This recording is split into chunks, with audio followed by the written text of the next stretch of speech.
A paz do Senhor. Vamos falar hoje de Deuteronômio 10, 11 e 12.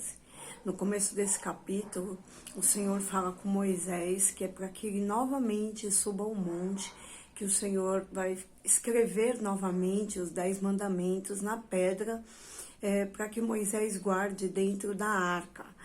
Se vocês lembrarem lá atrás, quando Moisés ele desceu o monte, ele viu o povo se corrompendo, ele quebrou as tábuas, né, dos 10 mandamentos, onde o Senhor havia escrito os 10 mandamentos.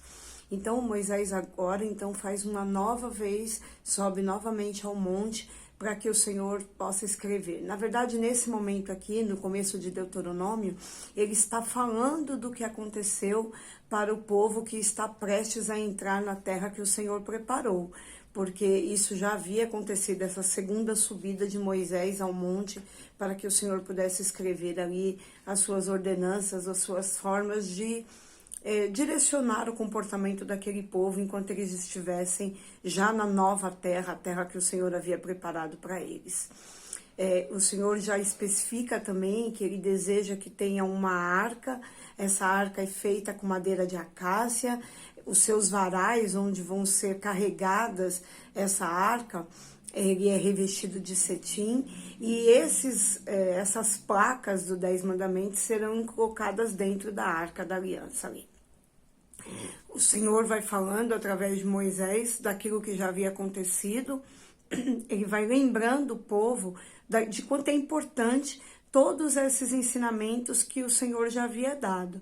E então, ao descer do monte, Arão, ele morre, que é o sacerdote que estava com Moisés desde o início, e o seu filho Eleazar, ele assume o posto. Nesse momento, Moisés, ele fala novamente que o Senhor, ele vai distribuir aquela terra, né, para que as pessoas, os filhos de Israel, pudessem tomar posse daquela nova terra, mas que os filhos de Levi, a tribo de Levi, não teria a herança da terra, mas a Bíblia deixa claro que o próprio Deus era a herança de Levi. Aí nós podemos pensar, poxa, mas justamente esses que vão ajudar a servir junto com o sacerdote no tabernáculo, justo esses não vão ter terras, mas a porção que eles tinham era muito maior, que a porção que eles tinham era o próprio Deus. Então, uma terra, ela pode em algum momento ficar seca. A mão de Deus jamais estaria seca. O que o Senhor está pedindo e orientando aqui, através de Moisés para aquele povo, é que eles sejam obedientes. A Bíblia diz que eles precisam ser obedientes e que quando Moisés começa a falar com eles a respeito disso tudo, Moisés fala, olha, eu não estou falando aqui para aqueles que deixaram o Egito e que viveram aquelas situações horríveis de onde o Senhor os tirou com mão forte de lá do Egito. E eu também não estou falando para os seus filhos que não viveram essas situações de conhecimento de causa ali, de estar perto, de ouvir e ver o que o Deus estava fazendo para livrar e para guardar cada um deles. Mas estava falando diretamente com a geração que iria entrar na terra que o Senhor havia preparado para eles. E ali Moisés fala para eles que a terra que eles estão indo tomar posse não é uma terra qualquer. Essa terra que foi escolhida por Deus para eles é uma terra especial. Essa terra, a própria chuva que viria nela, seria a chuva, tanto a chuva seródia quanto a chuva temporã.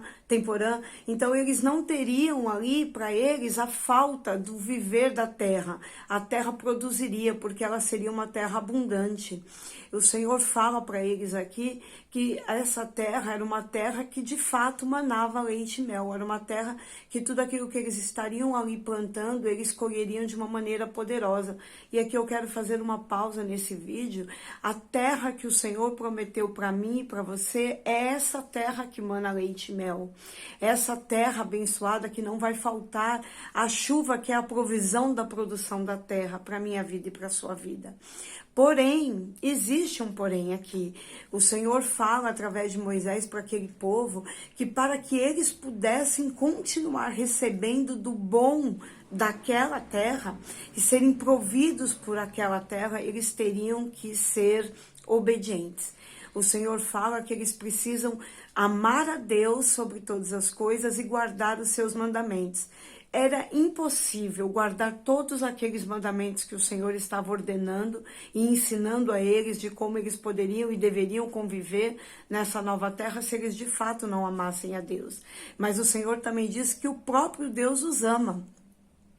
E os ama porque amou os seus pais lá atrás, com quem ele fez esta aliança de que abençoaria este povo até que eles chegassem a esse novo lugar que o Senhor então estava preparando para cada um deles. Mas que eles deveriam sim amar o Senhor e não se envolver com nenhum outro Deus. A Bíblia diz aqui que o Senhor mais uma vez reforça que se eles chegassem num lugar e o lugar houvesse outros deuses, outros altares, era para que fosse quebrado completamente esses altares. O Senhor vai falando isso ao longo desses 3 capítulos, que se acontecesse deles chegarem numa determinada parte da terra e essa terra tivessem altares criados a outros deuses, era para destruí-los completamente, para que não pudesse correr o risco de que eles se envolvessem e se interessassem em conhecer o que era e como era esse outro Deus, porque isso para o Senhor seria abominável. Veja, Deus estava cuidando deles em todo o tempo. Então o Senhor queria e esperava deles que eles amassem a Deus. Então que não pudessem e não se envolvessem com nenhum tipo de estátua, nenhum tipo de imagem, nenhum tipo de escultura, porque o Senhor queria ser o único Deus daquele povo. E o Senhor estava fazendo por eles. A Bíblia diz que o Senhor guardava a viúva, que o Senhor guardava o órfão. E uma coisa que me chama a atenção aqui é que desde o início desses capítulos que nós já lemos, o Senhor fala para que eles também cuidem dos estrangeiros. Nós somos estrangeiros hoje. O Senhor tem esse mesmo cuidado por nós. Desde o início da Bíblia, ele fala, através de Moisés, para que eles cuidem dos estrangeiros e se lembrem que um dia eles foram estrangeiros lá no Egito. E que eles não permitissem que no meio deles essas pessoas pudessem ser tratadas como um dia eles foram tratados. Então, novamente, é algo que me chama a atenção, o amor e o cuidado de Deus com cada um daqueles que o servem. Aqueles possíveis estrangeiros que estariam ali no meio do arraial e que não eram de fato de Israel, como nós hoje, nós não somos de Israel, mas fazemos parte do seu povo, somos estrangeiros no meio desse povo, o Senhor dá para eles a mesma medida que dá para o povo de Israel. Também dá as mesmas orientações do que é para ser feito e do que não é para ser feito. Nós temos que obedecer a Deus como se fôssemos o povo de Israel. Temos que ser obedientes ao Senhor em seus mandamentos, aos seus ensinamentos, da mesma forma que o povo de Israel precisaria ser também. Porém, a bênção que estava liberada para aquele povo também está liberada para cada um de nós, desde que nós tenhamos esse compromisso de amar ao Senhor e, por amar ao Senhor, ouvir e obedecer os seus mandamentos. Na sequência desse capítulo também, é algo também muito forte, o Senhor fala com eles que, olha, vocês têm diante de vocês a bênção e a maldição, mas tanto um quanto o outro está ligado ao quanto esse povo vai obedecer ou deixar de obedecer a Deus.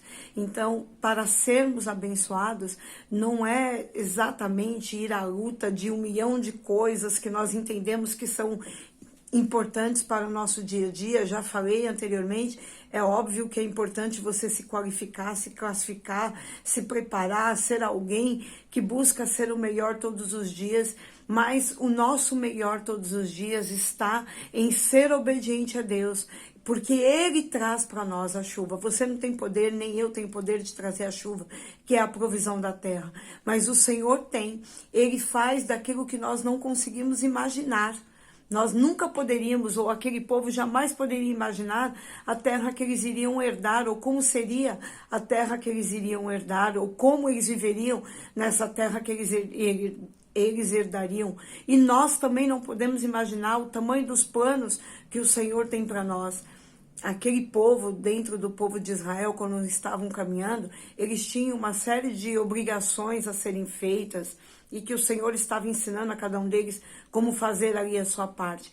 Porém, o que era mais importante que o Senhor deixava claro é que eles precisavam buscar a presença, confiar no Deus que eles serviam. Quando o Senhor fala ali de que eles deveriam quebrar os holocaustos, os altares de outros deuses, o Senhor fala também para eles que eles irão, que o Senhor irá mostrar para cada um deles um local de adoração a Deus. E esse local seria para eles, então, um local para eles incluírem os seus holocaustos, as suas ofertas, os seus votos, que eles então incluiriam ali os seus sacrifícios. Irmão, o que é diferente isso hoje, quando nós encontramos uma igreja que nós vamos servir a Deus?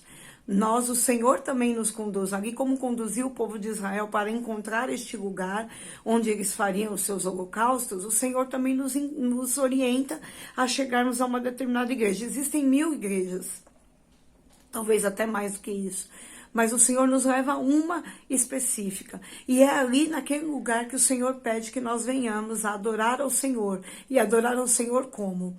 Com ofertas, com sacrifícios, com holocaustos, com votos, da mesma maneira que o Senhor estava orientando ali. Então não era em qualquer lugar. O Senhor deixa claro lá em Deuteronômio 12 que não era em qualquer lugar que o Senhor queria que eles fizessem sacrifícios, mas que eles fizessem esses sacrifícios num lugar específico. A sua igreja, a minha igreja, é o local específico que o Senhor separou para nós adorarmos a Deus. Quando eles falam lá que eles, quando fizessem sacrifícios, que eles poderiam comer da carne do sacrifício, mas eles jamais poderiam comer do sangue, porque o sangue era a vida, é isso que a Bíblia fala, né?